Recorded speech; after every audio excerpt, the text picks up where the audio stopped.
Okay, my darling friends. Are you guys ready for chapter 12? Chapter 12. This is called Inside the Barn. Kendra and Seth located the path just as the satyrs had instructed, and soon re-encountering the nickel-sized holes that served as a perfect trail of breadcrumbs toward home. Those goat guys were idiots, Seth said. They did save us from the ogress, Kendra reminded him. Well, they could have helped us rescue Grandpa, but they blew us off. He wore a scowl as they continued along the path. As they neared the yard, they heard the inhuman groan again, the same sound they had heard while exiting the basement, only louder than ever. They halted. The perplexing sound was coming from up ahead, a long, plaintive moan comparable to a blast from a foghorn. Seth dug some of the remaining salt out of a pocket and rushed ahead. With their quickened pace, they were soon back at the edge of the yard. Everything appeared normal. They saw no hulking behemoth capable of enormous sounds they had heard. You know, that salt doesn't do much to a satyr, Kendra whispered. That it probably only burns the bad creatures, he replied. I think the ogre lady picked some up. It was all mixing in the dirt by then. You saw it torch those guys last night. They waited, hesitant to enter the yard. Now what? Kendra asked. The mighty groan resounded across the yard nearer and louder. The shingles on the barn rattled. It's coming from the barn, Seth said. We never looked there, Kendra said. I didn't even think about it. The monstrous groan blared a third time. The barn shuddered. Birds flew up from the eaves. You think something took Grandpa and Lena to the barn? Kendra said. Sounds like it's still there. Grandpa told us never to enter the barn. I think I'm already grounded, Seth said.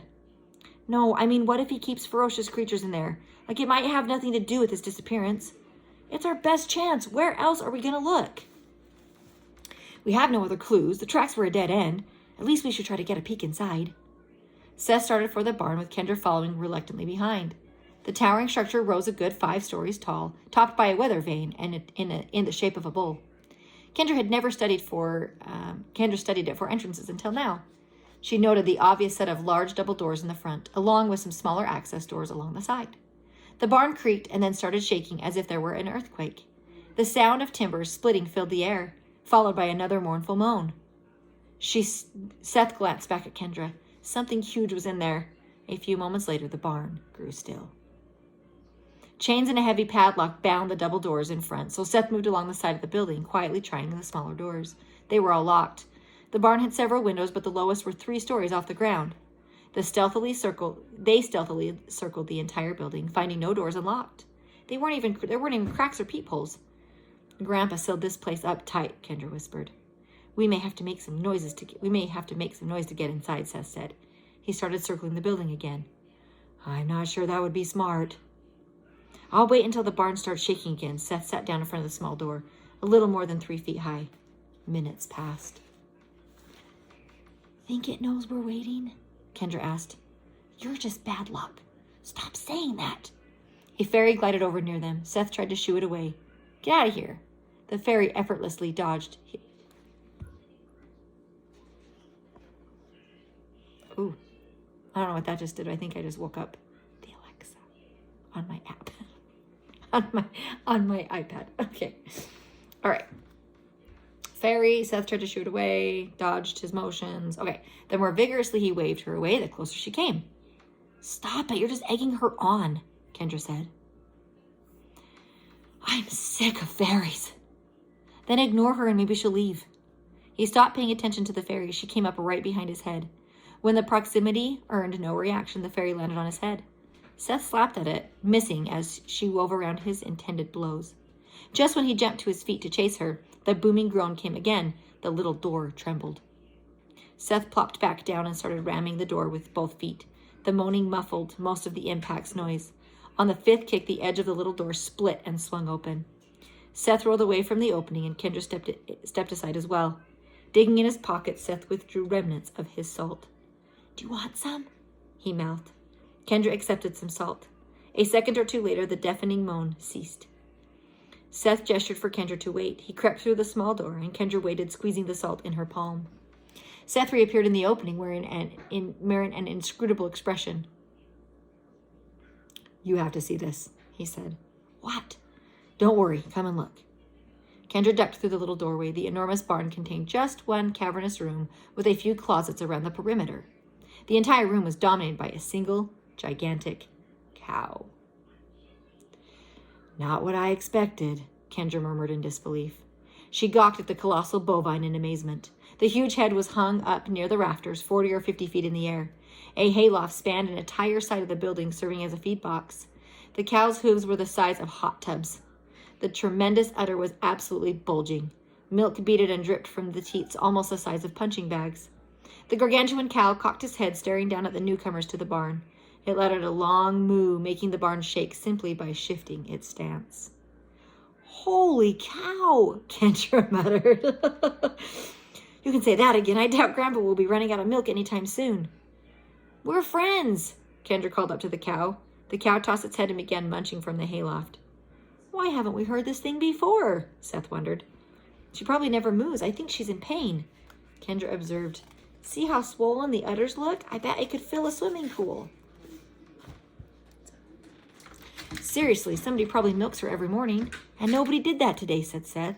They stood and stared. The cow continued munching from the hayloft. Seth pointed at the back of the barn. Look at the manure. Sick. The world's biggest cow pie. You would notice that.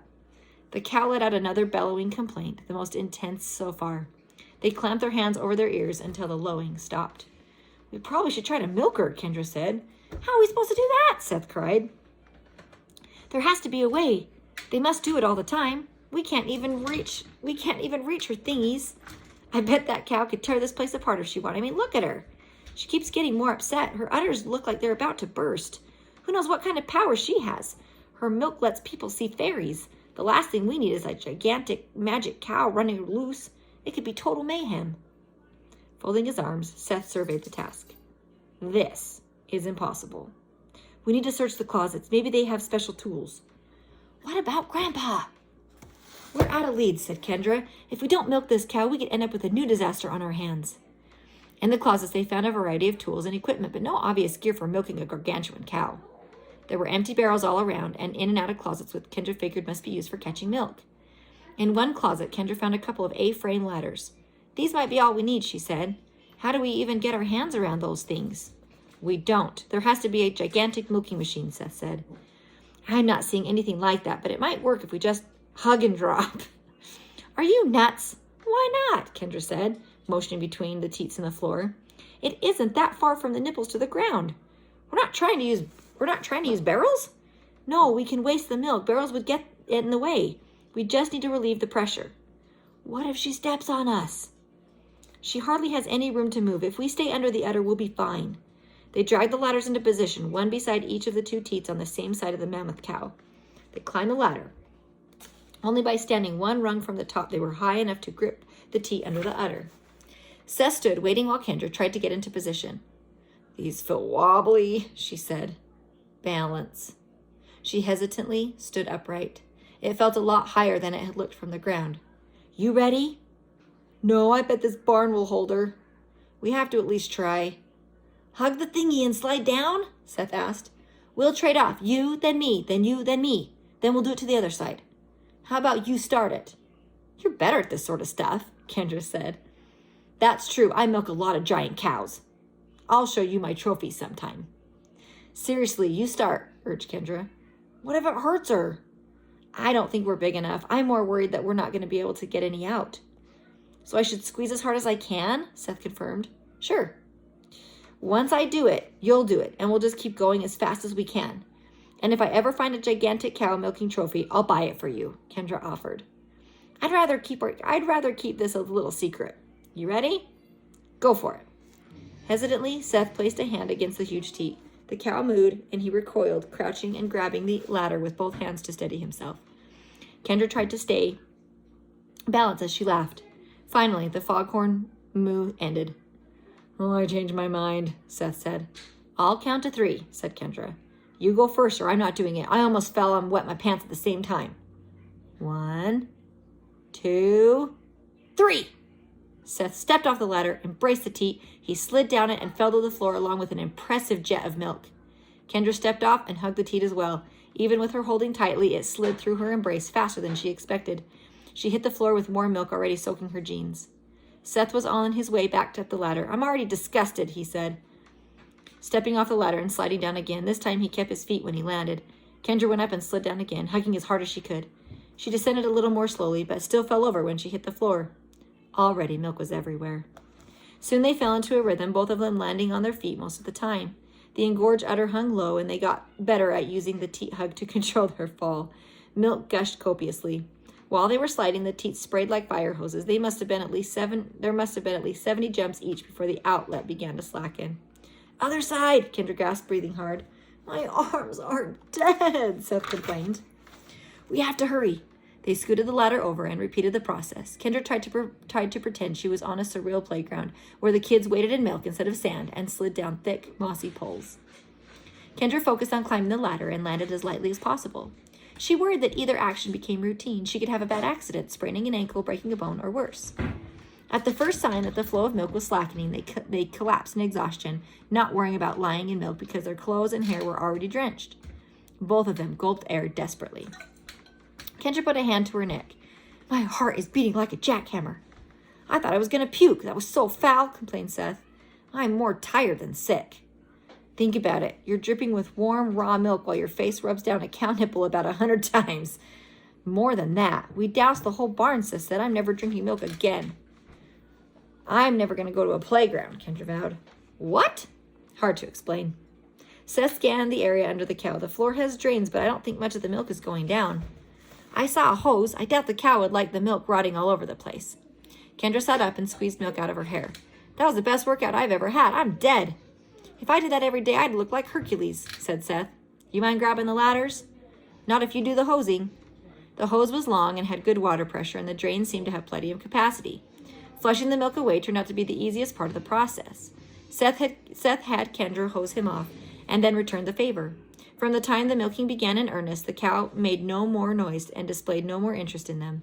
They called for Grandpa and Lena in the barn just to be sure, starting with small voices to avoid starting the cow and gradually building with 2 shouts. As had been their law all day, the calls went unanswered. Should we go back to the house? Kendra asked. I guess it will be dark before long. I'm tired and hungry. We should look for food. They left the barn. The day was waning. You have a big tear in your shirt, Kendra said. I ripped it while we were running from the ogress.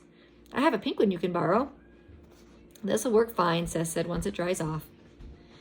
The pink one would hide you just as well as the camouflage, Kendra said. Are all girls as brainless as you? You're telling me a green shirt will make you invisible to monsters? No, less visible. Less to the point. Less is the point. Less is your blue one. I guess I should find a green one, too. That was the end of chapter 12.